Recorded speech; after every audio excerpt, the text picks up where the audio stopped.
up, is he? The ploughing plonker. Break me pearlies on this blasted pit-ridden tract.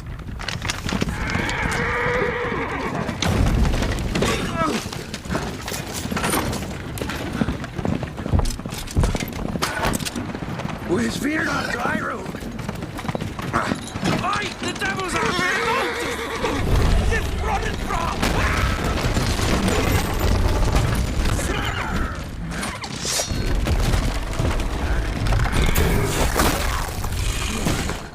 Look out there, shield him.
Salt.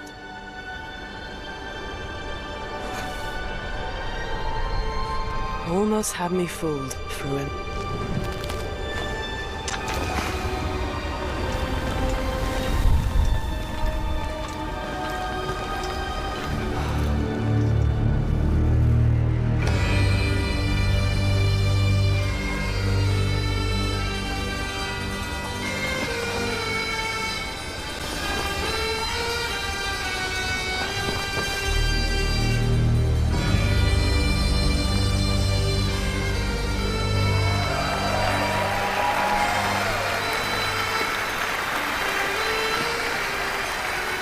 Thank you. Thank you, everyone, and welcome to the State of Unreal at Unreal Fest Orlando. We're here to show you what's next with Unreal Engine and so much more. We are thrilled that you're able to join us. Thank you. But first things first, I'm here with Sebastian and Kitek from CD Projekt Red. We have a lot to talk about. Hey, guys. Hey. Thank you, Wyatt. Thank you, Wyatt, and hello, everyone. With The Witcher 4, we're stepping things up. And to do that, we needed the right partner, one that truly understands that great open-world games are all about art and technology coming together. Yeah, and look, our goals are completely aligned here. And around the launch of UE5, your awesome team at CD Projekt Red announced a collaboration to make open-world development in Unreal even better. And it's an opportunity, we just couldn't pass it up. So we've been working on a technical demo together to achieve just that. I think we should take a look at it. You guys ready? Born ready. Kitek is going to play the build for us. Sure, let's do it.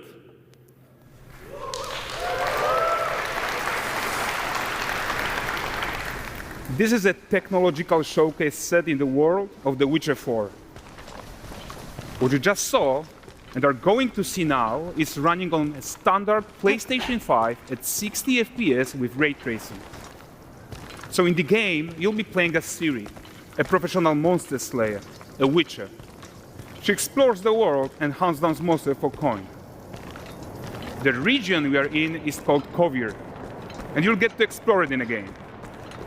Right now, Ciri is investigating a monster, and after gathering new clues, she is heading back to a nearby village.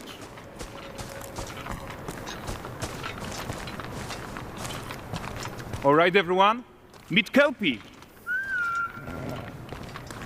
Let weeds be weeds, Kelpie. So just like Geralt had Roach, Ciri has her own loyal companion. We return to town. These two characters need to feel like one. Since you're gonna explore the world on horseback, riding needs to feel seamless, natural, and just fun. Yeah, and to support that, we're introducing multi-character motion matching in Unreal. So Ciri and Kelpie, they're perfectly synchronized when mounting from any angle and speed. And we also support root motion movement on Kelpie, so controlling her feels realistic and grounded.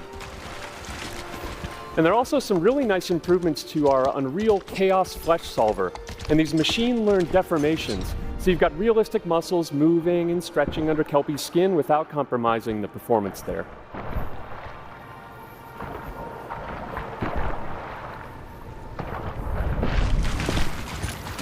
So let's leave Siri behind for a second and talk about the world itself.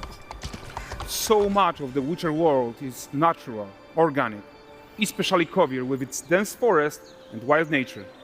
Yeah, and wild nature is hard. And with nanite geometry, we've freed artists from so many of their old constraints. But we don't want to rest until everything we do in Unreal has that same spirit of freedom. There's always more work to do. And foliage is a huge piece of that puzzle. So we are excited to introduce nanite foliage. And in order to achieve gorgeous foliage density everywhere, while still being memory efficient, fast to render, we believe that a new idea was needed. So instead of the same card approach we've been using for the past 20 years, artists should be free to take a nanite approach to foliage, modeling every single leaf and pine needle. And the old LOD tricks of the past, they needed a complete rethink.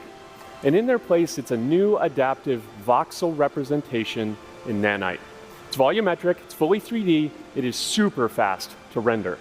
And these dense clusters of triangles turn into these cubes, which at a distance, they're no larger than a pixel, and they react to the changing light of our dynamic sun and our shadows, and they allow artists to render whatever amount of foliage is needed to achieve their vision without compromise. And no compromise means how ambitious we are when it comes to bringing our vision to life with incredible visuals. But more than that, together with Epic, we created faster way to load the world. We can now bring in more content more quickly for the smoothest possible experience as we fly down to catch up with Siri.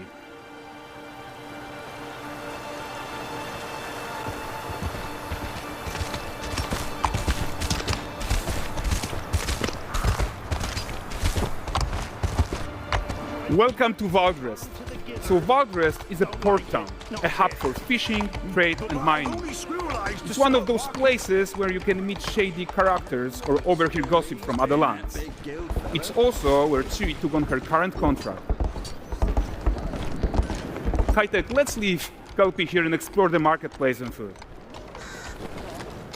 And the missus? I'm so excited we can finally show you some of this stuff.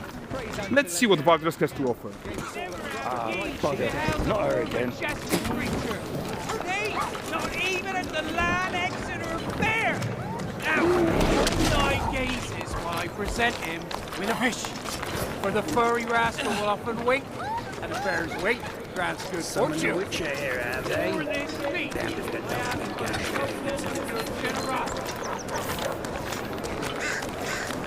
Pardon. Guys, notice how responsive the world is. Character actions directly affect what happens around you, sometimes even setting off chain reactions. Everything is working together. Take your nonsense elsewhere, you filthy lamp. You'll find only honest pointers here. Oh, look at this poor gentleman being taught how to fly by an angry innkeeper. That's what happens when you cheat at Gwent. Last of it, is it? Ready to wait. Silver, round ones, jingle in the purse.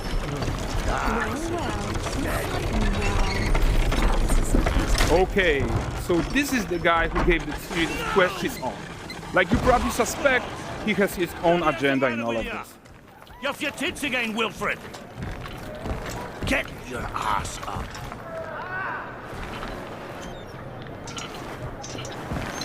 A typical day's toil. Who in?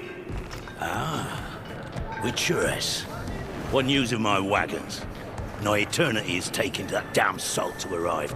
I found them. And, well, suffice to say, they'll not reach you. As for the salt, I found not one speck. I presume this comes as no surprise to you. Now.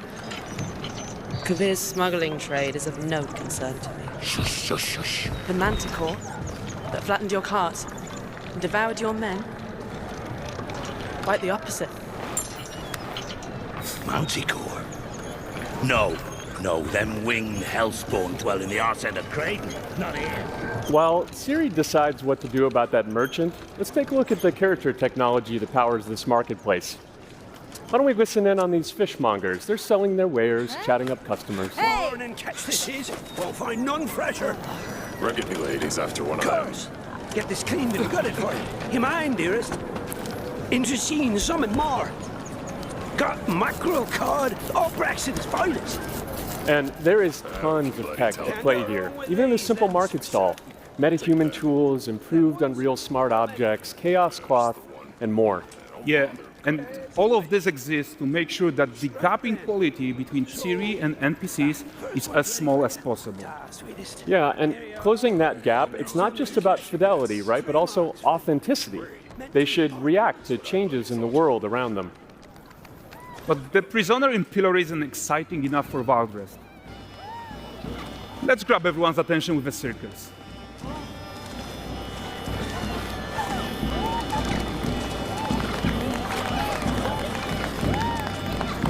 But the great performance deserves a huge crowd though.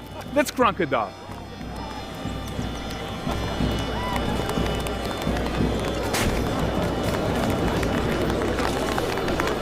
So you are seeing tons of optimizations here to many of Unreal systems, including an entirely new Unreal animation framework, allowing us to fit easily in our 60 FPS budget, not just in rendering, but also with room to spare on the game thread.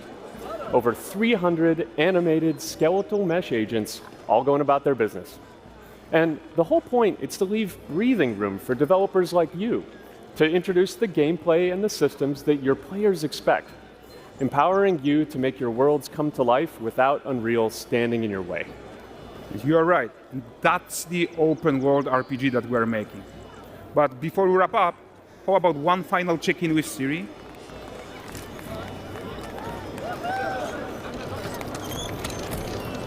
We are making this game to be the most immersive and ambitious open world Witcher game ever. And we are making this a reality thanks to our work on Unreal with the team at Epic. I think what we are doing together is going to bring in a new generation of open world RPGs, and I'm so proud of what we accomplished so far. We are too.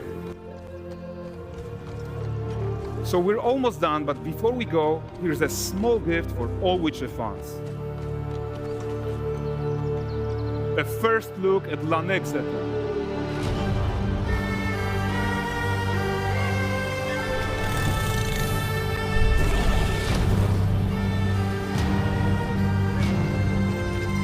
Onward, Kelby.